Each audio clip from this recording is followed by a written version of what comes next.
உங்கள் குழந்தை உடல்நல குறையாக இருக்கும்போது உங்கள் குழந்தைய ஸ்கூலுக்கு அனுப்புறீங்களா நீங்கள்? உங்களுக்கான வீடியோ தான் இது.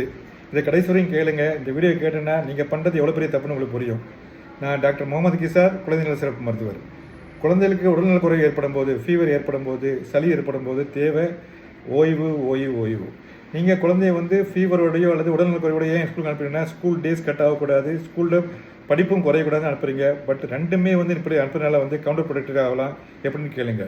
குழந்தைக்கு நீங்கள் ஃபீவரோட ஸ்கூலுக்கு அனுப்பும்போது குழந்தைக்கு ஒரு ஃபிசிக்கல் ஸ்ட்ரெஸ் இருக்கும், ப்ளஸ் உளவியல் ரீதியான தாக்கம் இருக்கும். அதனால் குழந்தையின் நோயின் வீரியம் அதிகமாகலாம். ஸ்கூலுக்கு போகாமல் வீட்டில் ரெஸ்ட் இருக்கிற பிள்ளையை கம்பேர் பண்ணும்போது அந்த வீரியம் அதிகமாகும் போது அந்த குழந்தையின் கற்றல் திறன் குறையும். நீங்கள் எதிர்பார்க்குற மாதிரி ஸ்கூலில் உள்ள படிப்பு குறைய கூட அனுப்புறீங்க, அது கற்றல் திறன் குறைஞ்சி போயிடும்.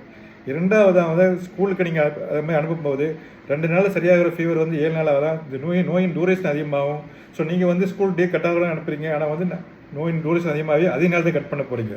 மூணாவது, இந்த இம்யூனிட்டி குறையிறதுனால குழந்தைக்கு சாதாரணமாக ஃப்ளூ காய்ச்சலோடு இருக்கிற காய்ச்சல் ஒரு செப்டிசிமியாவோ நிமோனியாவோ அல்லது இயர் இன்ஃபெக்ஷனோ அல்லது மெனிஞ்சைட்டிஸோ ஏற்பட வாய்ப்பு உண்டு.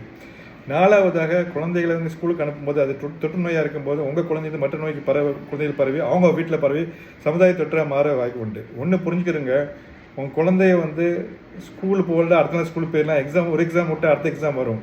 உங்கள் குழந்தையுடைய ஆரோக்கியம் பாதிக்கப்பட்டால் அது முழுமையாக மீட்டெடுக்கிறது மிக கடினமானது. அதுக்கு பெரிய காஸ்ட்லியான ஹெல்த்தையும் பணத்தையும் செலவிக்க வேண்டியிருக்கும்.